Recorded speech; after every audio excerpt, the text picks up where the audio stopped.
الحمد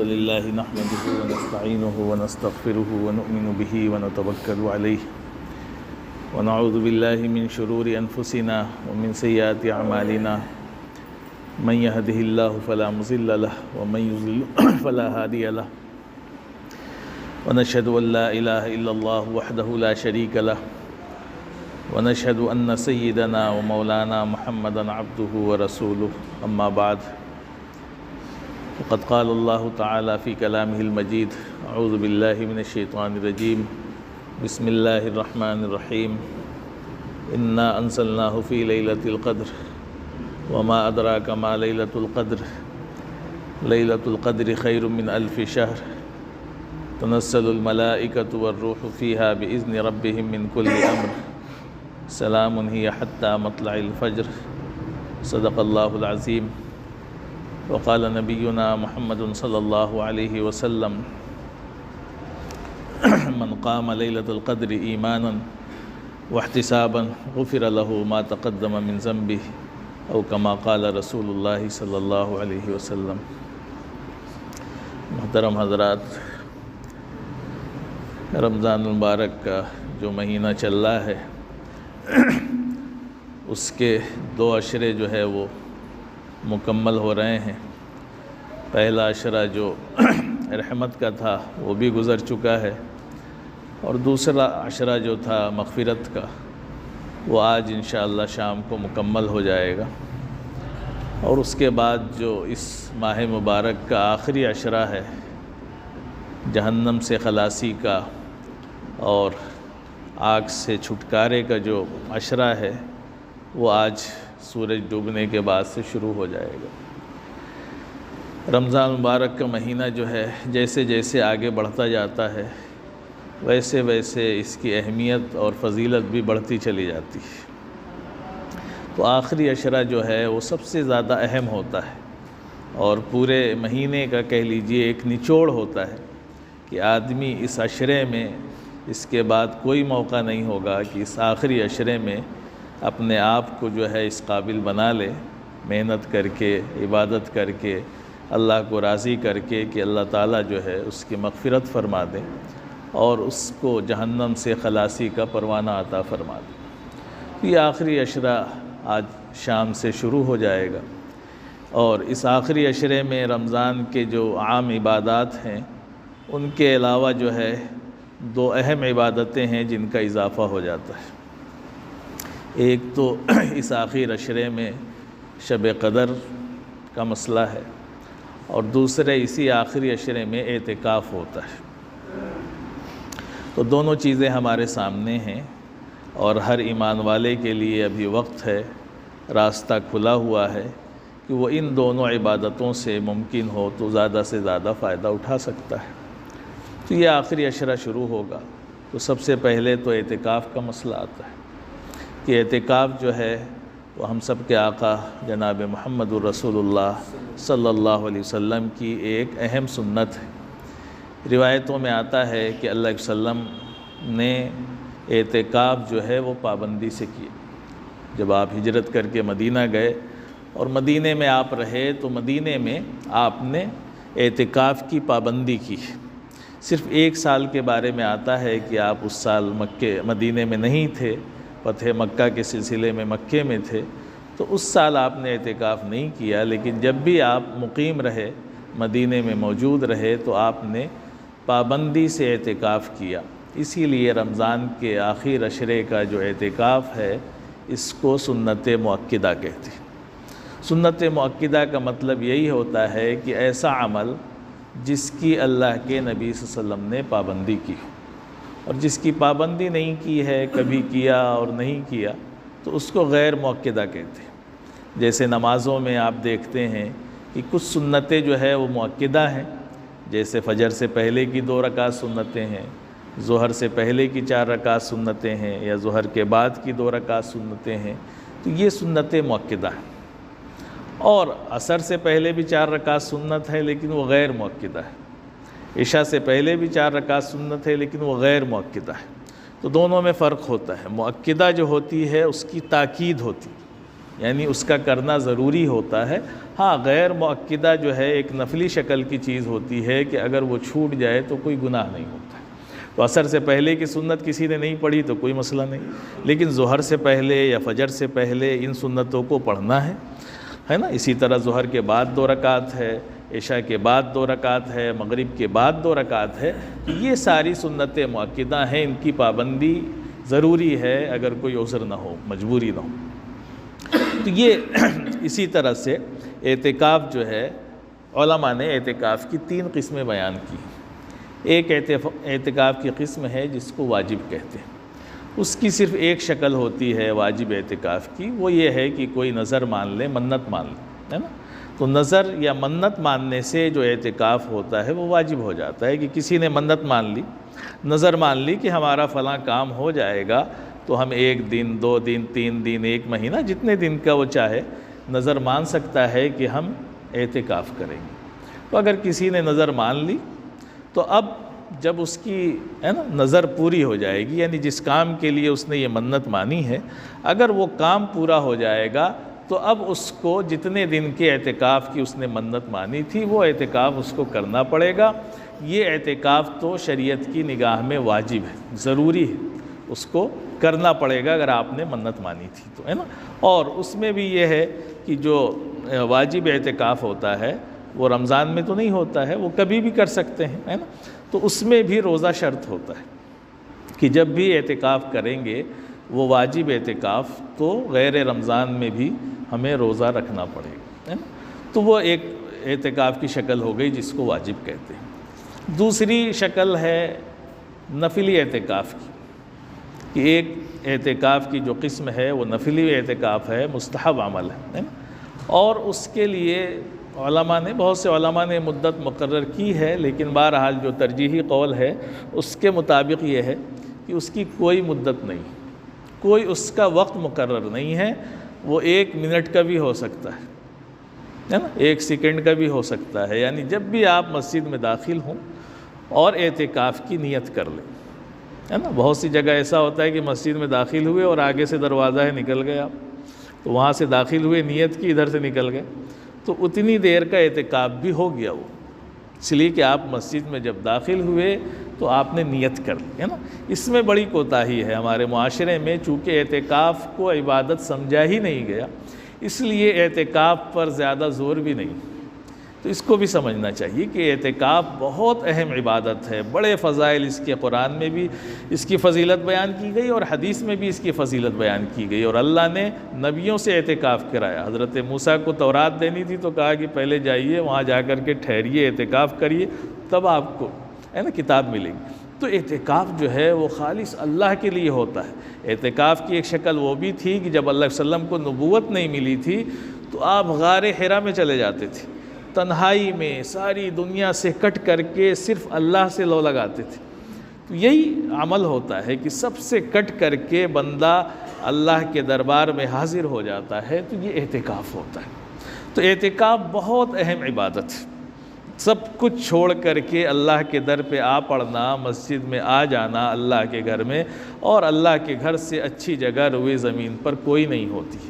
تو یہ اعتکاف بہت اہم عمل ہے. تو بہرحال ہم اگر ہمارے اوپر واجب نہیں ہے، منت نہیں مانی ہے تو الگ ہے، اور مانتے بھی نہیں، اس لیے کہ آدمی منتیں مانتا ہے تو ایک تو بہت سے لوگ ناجائز منتیں مان لیتے ہیں جو شریعت میں جائز ہی نہیں ہوتا ہے، تو وہ تو علماء سے معلوم کرنا چاہیے. اور جو جائز مانتے ہیں اس میں بھی اعتکاف کو تو کوئی نہیں مانتا ہے. ہاں کوئی مان لیتا ہے کہ کام ہو گیا تو 2 رکعت نماز پڑھ لیں گے، نفل پڑھ لیں گے.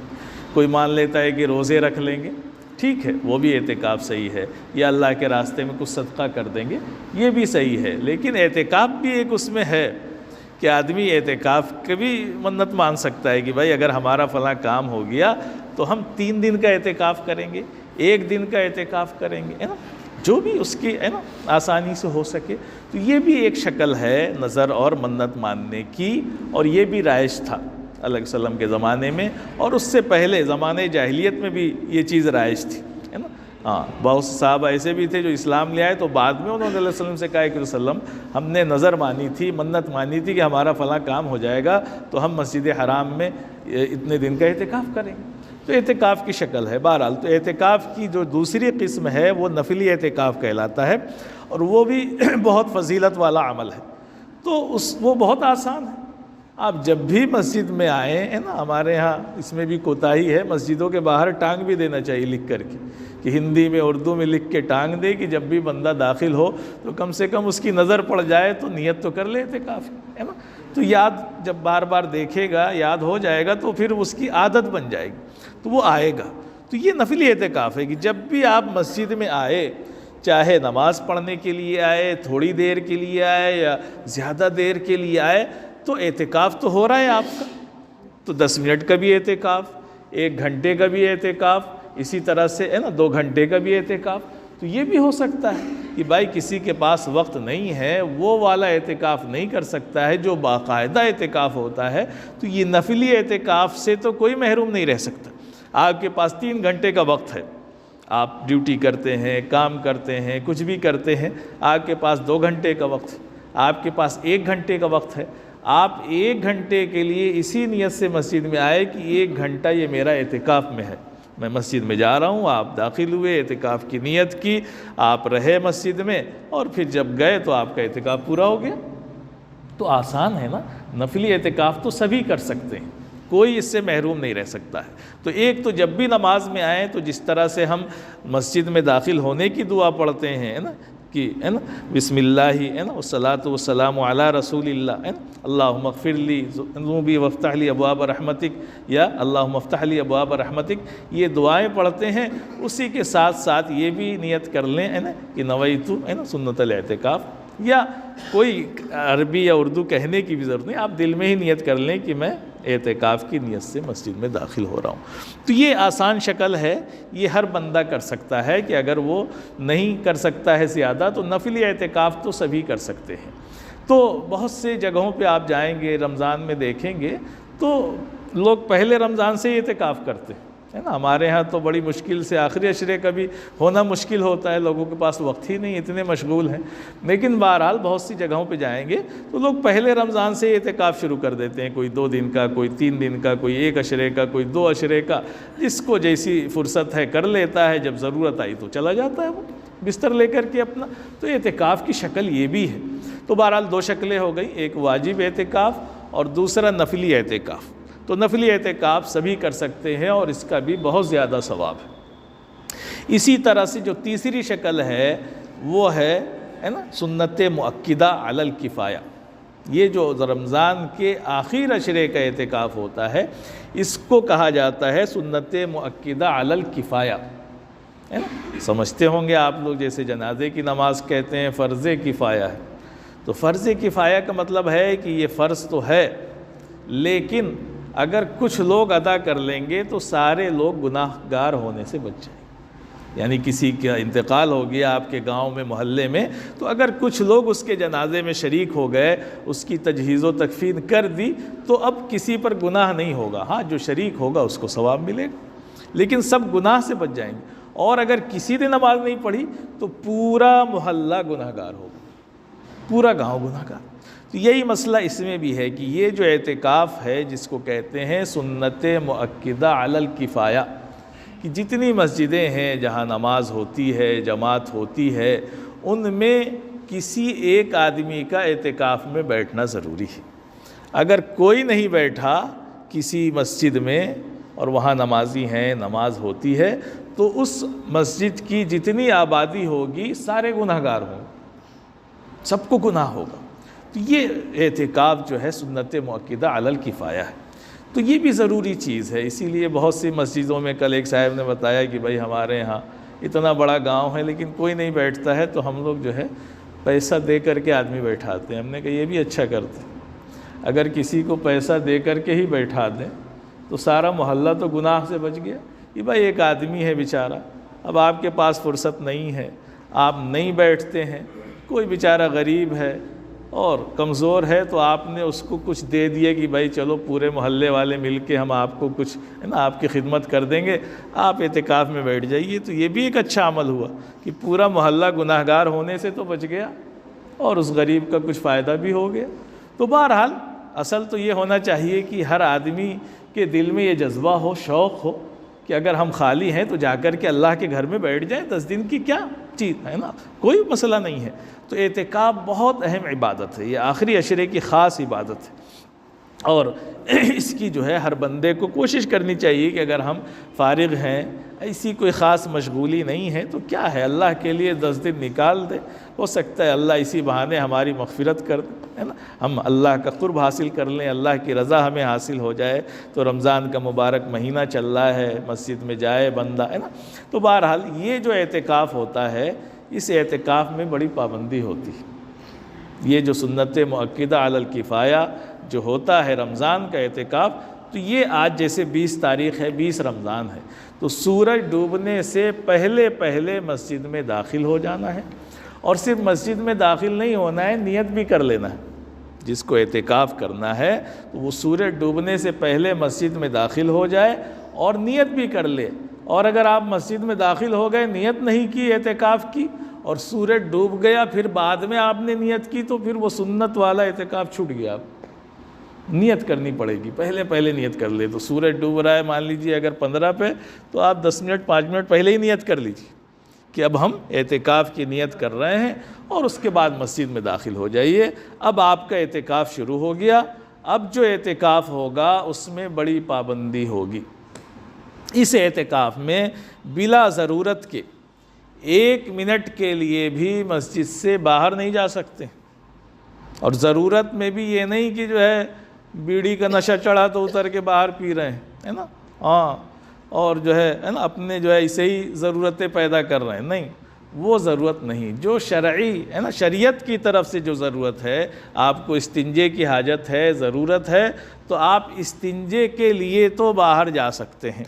یہاں تک علماء نے لکھا کہ آپ ٹھنڈک حاصل کرنے کے لیے، غسل کرنے کے لیے بھی مسجد سے باہر نہیں جا سکتے ہیں کہ گرمی لگ رہی چلو جائیں اتار کے نہا لیں، نہیں کر سکتے۔ ہاں غسل واجب ہے تو جا سکتے ہیں، اس میں تو کوئی مسئلہ نہیں ہے نا، تو بلا ضرورت نہیں جا سکتے۔ ہاں علماء نے اس کی یہ شکل نکالی کہ آپ جو ہے استنجا کرنے گئے، بیت الخلاء کے لیے گئے، اب اس کے نیت سے نکلے اور اسی میں جلدی غسل کر لیا تو ٹھیک ہے، لیکن صرف اس لیے مسجد سے نکلے کہ ہم جا رہے ہیں غسل کرنے، اور آرام سے خوب وہاں لمبی چوڑی مسواک کر رہے ہیں، خوب میل چھڑا رہے ہیں، آرام سے خوب صابن تیل لگا رہے ہیں، تو گیا آپ کا اعتکاف، آپ نیت کیے رہیے آرام سے، ہے نا۔ تو اس کی بڑی پابندی ہوتی ہے، لوگ اس میں بڑی کوتاہی کرتے ہیں، بے مطلب کا مسجد سے باہر جا کے گھوم رہے ہیں۔ بعض لوگوں کو دیکھا اعتکاف میں بیٹھے تو خوب آرام سے پان کھا کے مسجد کے باہر خوب ٹہل رہے ہیں۔ کیوں بھائی؟ تو پان کھائے ہوئے ہیں۔ نہیں تو آپ مسجد میں اگلدان لے کے بیٹھیے اور مسجد میں پان کھا کے اس میں تھوکیے، لیکن یہ جو مسجد سے باہر آپ گھوم رہے ہیں، یہ بشری حاجت نہیں ہے پان کھانا، ہے نا۔ اسی لیے علماء نے کہا کہ جو بیڑی یا سگریٹ کے نشے والے لوگ ہیں، ان کو کیا باہر جا کر کے وہ بیڑی سگریٹ پی سکتے ہیں؟ نہیں پی سکتے ہیں، ہے نا۔ یہ اتنی اچھی چیز نہیں ہے، یہ تو بہت گندی چیز ہے۔ تو علماء نے بس اتنی اجازت دی کہ جب استنجا کرنے جائیں تو اسی میں بیٹھ کے پھونک لیں، ہے نا، گندی چیز ہے تو گندی جگہ کر لیں۔ تو یہ نہیں کہ جو ہے باقاعدہ جا کے پی رہے ہیں تو اعتکاف ختم ہو جائے گا۔ تو بلا ضرورت نہیں، جہاں شریعت ضرورت سمجھتی ہے وہ اجازت دیتی ہے۔ یہاں تک شریعت نے اجازت دی کہ اگر کوئی اعتکاف میں بیٹھا، اس کے گھر کوئی کھانا لانے والا نہیں ہے، اس کا کھانا نہیں پہنچ سکتا ہے، مجبوری ہے، تو وہ گھر جا کے کھانا بھی کھا سکتا ہے، لیکن بلا ضرورت نکلے گا تو اعتکاف بھی ختم ہو جائے گا، ہے نا۔ تو بلا ضرورت نہیں نکل سکتے، یہاں تک کہ کسی کے جنازے میں شریک نہیں ہو سکتا ہے، کسی بیمار کی عیادت کے لیے مسجد سے باہر نہیں جا سکتا ہے۔ ہاں اس کو ان تمام چیزوں کا ثواب بغیر شرکت کے ملے گا، اور نکلے گا ان نیت سے تو اس کا اعتکاف ٹوٹ جائے گا۔ اس لیے کہ بہرحال مجبوری ہے، اگر کسی کے گھر میں کوئی حادثہ ہو جائے تو جانا پڑے گا، تو اعتکاف اس کا وہاں سے ٹوٹ جائے گا، جتنا کیا تھا ثواب ملے گا۔ تو اعتکاف کے مسائل علماء سے معلوم کریں اور اعتکاف میں بیٹھنے کی کوشش کریں۔ ہر گاؤں میں اس بات کا اہتمام ہو کہ کوئی نہ کوئی بندہ بیٹھے، ایک کیا کئی لوگوں کو بیٹھنا چاہیے، لیکن کوئی نہیں بیٹھتا ہے تو ایک شکل جو کل ایک صاحب نے بتائی وہ بھی اچھی لگی کہ کم سے کم کسی کو ہے نا کرائے پہ ہی بیٹھا دے، کہ چلو بھائی اگر آپ نہیں بیٹھ سکتے ہو یا آپ مزدوری کرتے ہو، محنت کرتے ہو، آپ کو جتنی مزدوری ملتی ہے اس سے ہم آپ کو 100 روپے 50 روپے زیادہ دیں گے، آپ اللہ کے لیے نیت کر کے اعتکاف میں بیٹھ جاؤ، ہم آپ کو اتنی رقم دے دیں گے۔ تو وہ بندہ بیٹھ جائے گا تو پورا محلہ یا پورا گاؤں گناہگار ہونے سے بچ جائے گا، اس شکل میں بھی یہ چیز ادا ہو جائے گی۔ تو بہرحال بہت اہم عمل ہے، بہت اہم سنت ہے، اس کو ادا کرنے کی کوشش کریں ہر گاؤں میں عام طور سے اس سلسلے میں نہ بات ہوتی ہے، نہ ان کو مسئلہ بتایا جاتا ہے، لوگ خالی پڑے ہیں گھروں میں لیکن وہ اعتکاف میں نہیں بیٹھتے۔ تو اعتکاف کی نیت کریں، کوشش کریں، لوگوں کو بیٹھائیں، ترغیب دیں، ہے نا، کئی لوگ بیٹھ جائیں تو بہت اچھی بات ہے، اور اعتکاف میں رہیں تو اس لیے رہیں کہ ہم اللہ کے لیے مسجد میں آئے ہیں، نہ زیادہ بات چیت کریں، نہ ادھر ادھر کے کام کریں، صرف اللہ کے لیے عبادت میں مشغول رہیں، سوئیں، زیادہ باتیں نہ کریں، اعتکاف کی پابندی کریں تاکہ جو پورا اس کا ہے نا ثواب ہے وہ ہمیں مل سکے جو اللہ کے لیے ہم مسجد میں آئے ہیں۔ اسی طرح سے جو ہے اب اس کے بعد جو ہے دوسرا عمل جو آخری عشرے کا ہے وہ ہے شب قدر کا مسئلہ، کہ شب قدر جو ہے وہ اسی آخر عشرے میں ہے۔ اللہ علیہ وسلم کے بارے میں آتا ہے کہ اللہ علیہ وسلم نے پہلے عشرے کا اعتکاف کیا شب قدر کی تلاش کے لیے، شب قدر نہیں ملی، پھر آپ نے دوسرے عشرے کا اعتکاف کیا، اس میں بھی شب قدر نہیں ملی، پھر آپ نے تیسرے عشرے کا اعتکاف کیا اور اس میں آپ کو شب قدر ملی۔ تو پتہ چلا کہ شب قدر جو ہے وہ رمضان المبارک کے آخری عشرے میں آتی ہے نا۔ اب جہاں تک اس کی رات کا تعلق ہے تو بہت سے قول ہیں اس میں، بعض لوگ تو کہتے ہیں کہ بھئی آخر عشرے کی کوئی بھی رات ہو سکتی ہے نا، اور بعض لوگوں نے اور بہت سی حدیثوں سے اس کی تائید ہوتی ہے کہ اللہ علیہ وسلم نے یہ بات فرمائی کہ جو آخر عشرے کی طاق راتیں ہیں ان میں شب قدر کو تلاش کرو، یعنی ہمیں تلاش کرنا ہے، کوئی ہمارے پاس وہی نہیں آنے والی ہے کہ پتہ چل جائے گا کہ آج کی رات ہے نا، تلاش کرنا پڑے گا۔ تحرّوا کا لفظ استعمال کیا اللہ علیہ وسلم نے کہ تلاش کرو، تو تلاش کرنا پڑے گا۔ اب تلاش کے لیے بہت زیادہ مشکل کوئی عمل نہیں ہے نا، صرف 5 راتوں کا مسئلہ ہوتا ہے۔ آج کی رات ہے، آج 20 رمضان ہے، آج کی جو رات ہوگی وہ شب قدر کی رات ہوگی، 21ویں رات، پھر اس کے بعد آئے گی 23ویں رات، اس کے بعد آئے گی 25، اس کے بعد 27، اس کے بعد 29، بس یہ کل 5 راتیں ہوتی ہیں جو اعتکاف کی شکل ہوتی ہے، اور اس میں جو ہے کیا کہتے ہیں شب قدر کی رات کہلاتی ہے، اس میں بندہ تلاش کرے۔ تو 5 راتیں ہیں، کوئی مشکل عمل نہیں ہے کہ بندہ اس نیت سے کہ کتنا ثواب ملنے والا ہے نا۔ اللہ تعالیٰ نے کیا فرمایا ہے نا کہ لیلۃ القدر خیر من الف شہر، فرمایا کہ شب قدر کی جو رات ہے وہ 1000 مہینوں سے افضل ہے۔ صحابہ کے اندر اتنا عبادت کا جذبہ تھا کہ وہ جب کسی کے بارے میں سنتے تھے کہ فلاں نے اتنی عبادت کی تو وہ بے چین ہو جاتے تھے، پریشان ہو جاتے تھے۔ تو صحابہ کے سامنے جب یہ روایتیں آئیں کہ دوسری قوموں میں، دوسری امتوں میں ایسے لوگ گزرے جنہوں نے 9 سال 1000 سال تک عبادت کی، تو صحابہ بڑے پریشان ہوئے کہ ہماری عمریں تو اتنی کم ہے نا، ہماری عمریں تو اتنی کم رکھی گئی ہیں، تو ہم تو چاہے لاکھ عبادت کر لیں لیکن ان کے برابر تو پہنچ ہی نہیں سکتے، تو ہمارا کیا ہوگا؟ وہ تو ہم سے بہت آگے بڑھ گئے جو پچھلی قوموں کے لوگ تھے جن کو اللہ نے بڑی بڑی عمریں دیں اور پوری عمر کسی نے عبادت میں اور جہاد میں اور اللہ کے راستے میں گزار دی، تو ہمارا کیا ہوگا؟ تو امت محمدیہ سے زیادہ محبوب تو اللہ کو کوئی امت نہیں۔ جب یہ مسئلہ سامنے آیا تو اللہ تعالیٰ نے امت محمدیہ کے لیے 1 رات دے دی، کہا کہ جاؤ 1 رات ایسی دے دی کہ وہ 1000 مہینوں سے افضل ہے۔ اب ظاہر سی بات ہے کسی کو 10 رمضان مل گئے ہے نا، 20 رمضان مل گئے اور اس نے عبادت کر لی تو کتنا؟ 1 رات کی عبادت کا جو ثواب ہے وہ 83 برس سے بھی زیادہ کا بن رہا ہے۔ جس نے 1 شب قدر میں عبادت کی تو 1000 مہینوں سے افضل، یعنی 83 سال سے بھی زیادہ عبادت کا 1 رات میں اس کو ثواب مل جاتا ہے۔ تو اگر 10 راتیں مل گئیں تو کتنا ہو گیا بھائی؟ 20 راتیں مل گئیں اس کو، یعنی 20 رمضان مل گئے تو کتنا ہو گیا؟ تو وہ ان پچھلی امتوں سے بہت آگے بڑھ گیا صرف 1 رات کی عبادت سے۔ باقی جو پوری زندگی اس نے روزے رکھے، نماز پڑھی، عبادت کی، وہ الگ سے ہے، تو کوئی آگے نہیں بڑھ سکتا ہے۔ تو اس لیے اللہ کا بڑا احسان ہے، اللہ کا بڑا فضل ہے امت محمدیہ پر کہ اللہ نے یہ موقع دیا شب قدر کے ذریعے سے، اعتکاف کے ذریعے سے، روزوں کے ذریعے سے، تراویح کے ذریعے سے، تلاوت کے ذریعے سے، اور اس مہینے کی اہم عبادت دعا کے ذریعے سے کہ ان تمام کاموں کو کر کے ہم اپنی مغفرت کرا لیں، ہے نا، ہمیں بھی جنت کا پروانہ مل جائے اور خوشی خوشی ہم اس دنیا سے جائیں۔ اللہ تبارک و تعالی ہم سب کو کہنے سننے سے زیادہ عمل کی توفیق عطا فرمائے۔